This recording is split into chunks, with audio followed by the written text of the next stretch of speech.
مساء الخير عليكم، ورجعت لكم بحوار جديد من النرويج إلى مصر.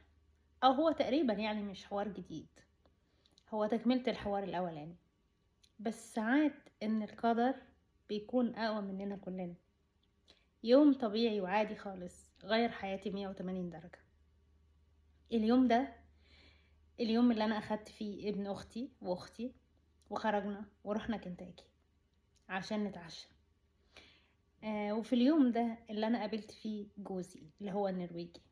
دخلنا الفرع بتاع كنتاكي والدنيا كانت زحمة، ولقينا ترابيزة وقعدنا عليها، ورحت أطلب.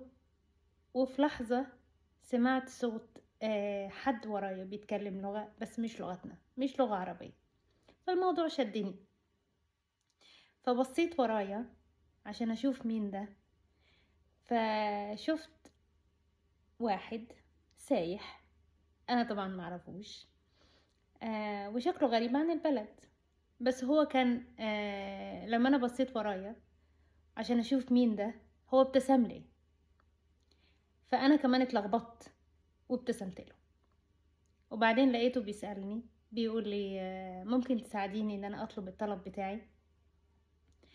ف وقفت وسكت شوية، وبعدين قلت مش مهم اساعده. فساعدته على انه يطلب الطلب بتاعه، لان هو سألني بطريقة ظريفة شوية. هو سألني يعني ممكن تساعديني اطلب طلبي زي يعني حاجة تيبيكال. يعني سألني ان انا اطلب له حاجة تيبيكال احنا المصريين بنطلبها لما بنكون في كنتاكي. فانا طبعا قلت له اوكي. فساعدته ان هو يطلب طلبه، وخلصنا وقعدنا دردشنا شوية. قال لي ان هو من النرويج، وان هو هنا بقاله في مصر اسبوع. وانا خلصت خدت طلبي ورجعت على الترابيزة. بس حسيت ان الموضوع مش عادي، يعني حسيت ان في حاجة سبيشال يعني. بس هي كانت ايه انا مش عارفة. وبعدين لما رجعت على الترابيزة بالصدفة لقيته قاعد على الترابيزة اللي جنبنا. ولما قعدنا فتح حوار جديد. وطبعا سألنا احنا منين، هل احنا من البلد هنا من الغردقة. فانا قلت له لا، احنا مش من هنا، احنا من بلد تانية بعيدة عن هنا 10 ساعات بالعربية. سألنا احنا بنعمل ايه هنا، احنا في اجازة او بنشتغل او عايشين هنا. وطبعا قلت له ان احنا اختي عايشة هنا، بس انا في اجازة وشوية ومروحة بلدي تاني اللي هي طنطا. وهو كمان حكى لنا ان هو في مصر بقاله اسبوع، وان هو ناقص له يومين 2 في مصر ويمشي. ومن ضمن اليومين دول ان هو يوم فيهم اللي هو كان صباح تاني يوم، اللي هو هيروح يسافر القاهرة علشان يشوف الاهرامات.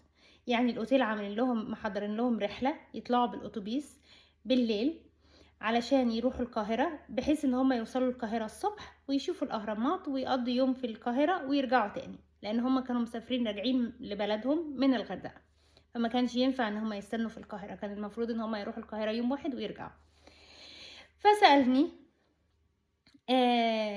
او هو كان يعني قالها بطريقة لطيفة ان هو عازمنا على العشاء انا واختي وابنها تاني يوم لما يرجع من القاهرة، لو ينفع او عندنا وقت ان هو يعزمنا على العشاء بره. فطبعا اختي رفضت بأدب وقالت له لا انا مش هقدر عشان انا عندي ظروفي بكرة يعني. فسألني قال لي طب وانتي؟ قلت له انا ممكن اجي، بس الفكرة ان انا كنت رايحة مع 2 لوحدهم، لان هو كان معاه صاحبه البيست فريند هناك.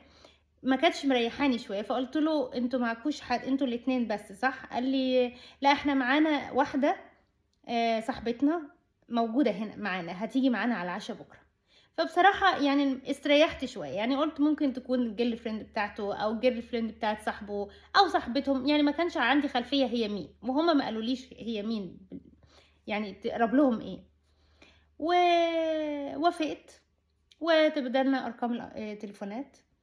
وتاني يوم اتصل عليا لما رجع من القاهرة وقال لي ان هو عازمنا على مطعم ايطالي. وانا قلت له اوكي. وابتديت اتحضر على اساس ان انا اروح اقابله في المطعم، هو وصاحبه وصاحبتهم، هما التلاتة يعني.